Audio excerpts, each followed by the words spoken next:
नमस्कार साथियों, आप सबों का मेरे YouTube चैनल पर स्वागत है और आप सबों को आज मकर संक्रांति के अवसर पर ढेरों शुभकामनाएं। साथियों, मकर संक्रांति है। संक्रांति जब है तो अंतःस्थल में, अंतःकरण में उथल पुथल होना स्वाभाविक है। बहुत तरह का उथल पुथल है। क्या सोचूं, क्या बोलूं, किससे कहूं, कौन सी बातें कहूं, ये तमाम तरह की चीजें जो है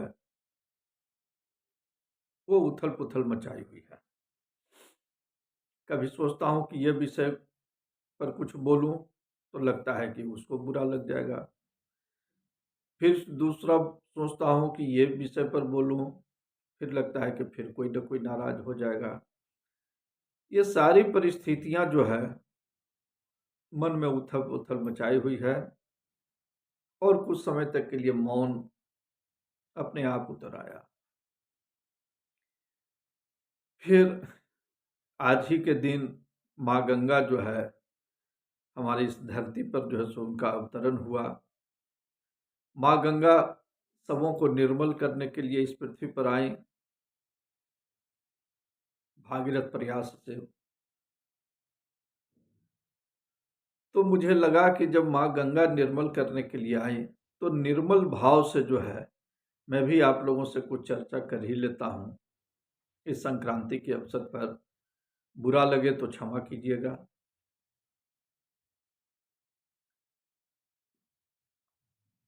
भाइयों, एक चीज जो मैं अपने जीवन में अभी तक जिसका पालन, मैं बहुत चीजों के बारे में तो नहीं कर सकता हूँ कि स्थिर रहा हूँ, लेकिन एक चीज ऐसा जरूर है जिसे इस उम्र तक मैंने दृढ़ता से पालन किया है। आप विश्वास करें न करें ये आपकी समस्या है, लेकिन मैं जानता हूं कि इस चीज को मैंने दृढ़ प्रतिज्ञ होकर करके जो है इस चीज का पालन किया है। और वो चीज ये है कि मैं मन, वचन और कर्म से कभी भी जाति पाति मैंने नहीं किया है। मैं सिर्फ हिंदू हूं, हिंदू ही रहा हूं और हिंदू ही रहूंगा। मैंने कभी भी जाति पाति की बात नहीं की है। और ईश्वर की दया है कि अभी तक इस चीज पर प्रभु ने मुझे अडिग रखा है। दुख कब होता है? दुख जब यह तब होता है जब मैं देखता हूं कि प्रबुद्ध वर्ग, आजकल ये आम, ये फैशन हो गया है। कोई अनपढ़ है, कोई अशिक्षित है, अगर वो इस तरीके की बात करे तो दुख का विषय नहीं है। वो तो अनाड़ी है बेचारा, अब वो तो उसको मान लीजिए। लेकिन अगर प्रबुद्ध वर्ग जो है ऐसे विषय पर चर्चा करना शुरू कर दे जिससे समाज को हानि है, समाज की उन्नति में बाधा है, तो थोड़ा कष्ट होता है। और वो क्या है, आप जहां भी उस तरीके से आप मीडिया चैनल को ले लीजिए। मैं मीडिया चैनलों को भी जो है या सोशल मीडिया को भी इससे बरी नहीं करता हूं, बल्कि कुछ हद तक इस विषय को बढ़ावा देने में इनकी भूमिका को ज्यादा ही मानता हूं। गाहे बेगाहे, जरूरत पड़ने पर या जरूरत न भी पड़ने पर वो जाति पाति की चर्चा कर देते हैं। अब आम चुनावों को भी लेकर करके बैठिए, विश्लेषण क्या होगा, अमुक क्षेत्र में इतनी ये जातियां हैं, इतनी ये जातियां हैं, इतनी ये जातियां। कोई जरूरत नहीं है। वहां का जो हम आम मतदाता है, खास करके उस पर्टिकुलर क्षेत्र का, उसको नहीं पता होगा कि मेरे यहाँ ये इस जाति का इतना वोट है, इस जाति का इतना वोट है, इस जाति का इतना वोट है। लेकिन सबसे पहले शुरुआत कौन करेगा? Media channel. चौथा स्तंभ है प्रबुद्ध वर्ग के लोगों का रिप्रेजेंटेशन होता है। चाहे तो इसकी चर्चा न भी कर सकते हैं, अगर इसकी चर्चा करना बंद कर दें तो जाति पाति को बढ़ावा देने से रोका जा सकता है, रोक सकते हैं। इसलिए कि बिना मतलब का चर्चा ही नहीं होगा तो ऑटोमेटिकली जैसे कुछ रुक जाएगा। दूसरी बात, उम्मीदवारों का सिलेक्शन होगा, मीडिया चैनल शुरू हो जाएंगे, इतने प्रतिशत इस जाति को टिकट मिला, इतने प्रतिशत इस जाति को टिकट मिला। किसी पार्टिकुलर राजनीतिक दल में अगर कोई पद किसी को मिला, मीडिया चैनल आगे आएगी, इतना प्रतिशत इस जाति को पद मिला, इतना प्रतिशत इस जाति को पद मिला। क्या इस तरीके के चर्चा करने से समाज की भलाई हम कर रहे हैं? रोका जा सकता है, ऐसे चर्चाओं पर विराम लगाया जा सकता है। आत्मसंयम की बात है, टीआरपी को किनारे अगर कर दिया जाए तो रोका जा सकता है। क्योंकि संक्रांति का वर्ष है, दिवस है, तो एक संक्रांति हमारे अंदर भी आनी चाहिए जिससे समाज का भलाई हो। एक प्रतिज्ञा हम भी ले सकते हैं जिससे समाज का भला हो। तो ये चर्चा मैं इसलिए कर रहा हूँ, इस पर किसी का कोई दबाव नहीं है। आत्मसंयम से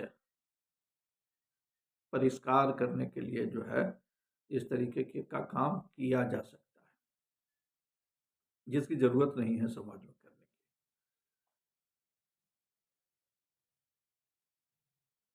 मैं आपको एक उदाहरण देता हूँ।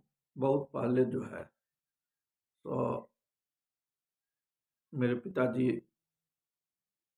बिहार स्टेट लॉयर्स एसोसिएशन के डिस्ट्रिक्ट प्रेसिडेंट के लिए चुनाव लड़ रहे थे। बहुत दिनों की पहले की बात है।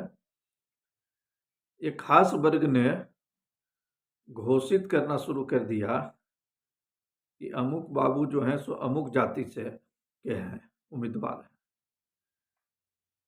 मेरे पिताजी ने खुलेआम कहा कि मैं अधिवक्ताओं का प्रतिनिधि हूँ, मैं किसी खास जाति का प्रतिनिधि नहीं हूँ।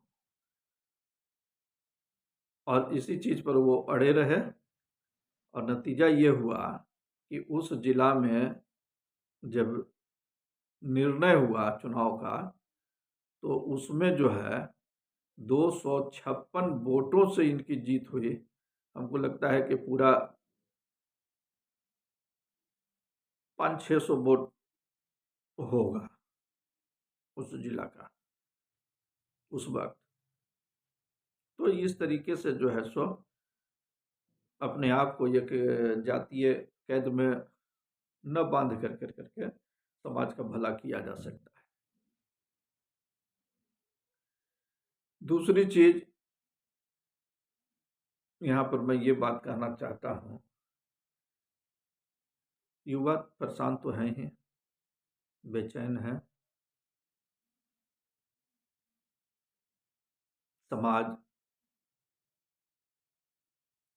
में कैसे परिवर्तन लाया जा सकता है, उनकी बेचैनी को कैसे दूर किया जा सकता है, इस पर पॉजिटिव न्यूज का सहारा जरूर लिया जा सकता है और ये मीडिया ही करेगा। मीडिया, राजनीतिक दल, सामाजिक संगठन, तीनों को भूमिका इस संक्रांति के अवसर पर अगर संकल्प ले लें कि हमें अपने राज्य का, हमें अपने देश का, हमें अपने समाज का जो है कल्याण कर देना है, तो निश्चित तौर पर इस तरीके का कल्याण संभव है, निश्चित तौर पर संभव है। कैसे? तो अगर मान लीजिए कि एक उदाहरण हम बिहार का ही ले लें, बिहार का भला कैसे होगा? होलिस्टिक टूरिज्म का अगर सहारा लिया जाए तो निश्चित तौर पर बिहार का टूरिज्म डेवलप होगा और टूरिज्म एक बहुत बड़ा जो है सोर्स है, सोर्स ऑफ इनकम का। अब मीडिया हो, राजनीतिक दल हो, सामाजिक संगठन हो, जहां जहां जिस जिस क्षेत्र में प्रमुख उस तरीके के हैं जिसको कि जो सो कि एक टूरिस्ट प्लेस बनाया जा सकता है, उसके बारे में विस्तृत से चर्चा करें, फ्लोरिश करें। और इन सबों में इतनी ताकत है कि इनके बताए हुए चीज़ों को जो है विश्व में मानस पटल जो है सो कि तुरंत कैच करेगा। और बहुत ऐसा स्थल बिहार में है, वारनावर्त से लेकर के सीतामढ़ी में माँ जानकी के स्थान से लेकर के मधुबनी में विद्यापति जी के जन्म क्षेत्र से लेकर करके और बहुत इस तरीके का क्षेत्र है जहाँ के हम होलिस्टिक टूरिज्म को डेवलप कर सकते हैं। बोध गया, पावापुरी, राजगिरी, क्या नहीं है, पाटलिपुत्रा, तमाम जगह पर जो है सो कि ये है जिसको कि डेवलप किया जा सकता है। दूसरी बात, अगर हम इंडस्ट्रियलाइजेशन की ओर देखते हैं तो इंडस्ट्री में हमको ये नहीं देखना है कि यहाँ बिल गेट्स आ रहे हैं कि नहीं, यहाँ जो है सो एलन मस्क आ रहे हैं कि नहीं। इन चीज़ों को देखने की ज़रूरत नहीं है। हमारे गाँवों में इतनी क्षमता है कि ये हम फूड प्रोसेसिंग के माध्यम से जो है हम अपने राज्य को जो है अग्रणी राज्य बना सकते हैं। और फूड प्रोसेसिंग में बहुत ज़्यादा इन्वेस्टमेंट की ज़रूरत नहीं है। ये क्लस्टर बनाइए और उस तरीके से ये कीजिए, या जो उस तरीके का जो है सो इकाई काम कर रही है उसको जो सो हाईलाइटेड कीजिए। तो छोटी छोटी चीज़ों के माध्यम से जो है हम कौन सा एक्सपोर्ट बिहार कर रहा है, किस किस क्षेत्र में एक्सपोर्ट करने की संभावना है, किस किस प्रोडक्ट में जो है सो हम दूसरे स्टेट को सप्लाई कर पा रहे हैं, किस किस प्रोडक्ट को हम सप्लाई विशेष रूप में कर सकते हैं। इन सारे चीज़ों को जो है सो कि करने की ज़रूरत है। बिना मतलब के जो हम इन चीज़ों पर आती जाती करते रहते हैं, उसके जगह पर जो है हम इन चीज़ों पर प्रमुखता से देते हैं। आप चैनल खोल करके देख लीजिए बिहार का, मैंने 6 महीना का जो है सो आप आंकड़ा निकाल करके देख लीजिए, चाहे सोशल मीडिया हो चाहे ये। नीतीश जी कब पलटेंगे, नीतीश जी कब एनडीए का साथ छोड़ेंगे, नीतीश जी के मंत्री किससे मिल रहे हैं। अरे भैया, क्या मतलब है इन चीज़ों का? क्या आपका चैनल या आपका सोशल मीडिया चैनल इन्हीं बातों पर डिपेंडेंट है क्या? नीतीश जी को निर्णय लेना है, जब वो निर्णय लेंगे लेंगे। आप क्यों दिमाग लगाए हुए हैं सुबह से शाम तक उसी विषय को लेकर करके? एक ही विषय आपके पास है क्या है?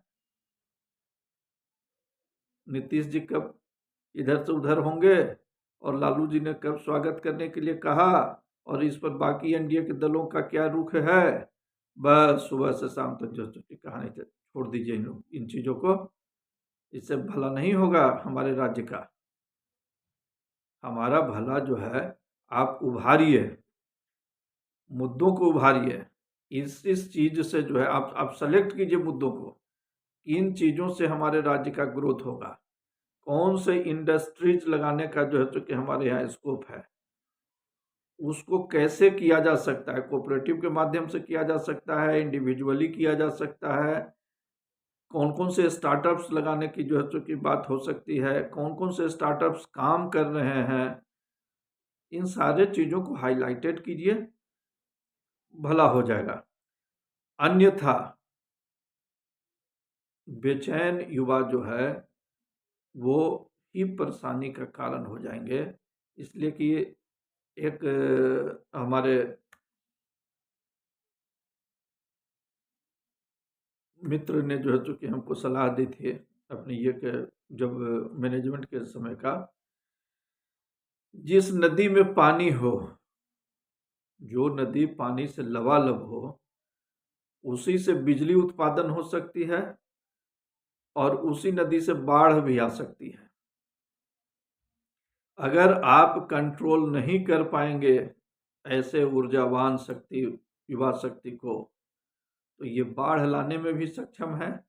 और अगर इनका संसाधन, इनके ऊर्जा का सही उपयोग आपने कर लिया इस युवा शक्ति का, तो आप इससे बिजली जैसे उत्पादन क्षमता, बिजली जैसी उत्पादकता भी बढ़ा सकते हैं। तो इस बात को याद रखिए कि हमारे पास जो नौजवानों की शक्ति है, जो युवा वर्ग की शक्ति है, ये ऊर्जा से लबालब है। आपके ऊपर निर्भर करता है कि आप उनसे बाढ़ लाना चाहते हैं या बिजली उत्पादन कराना चाहते हैं।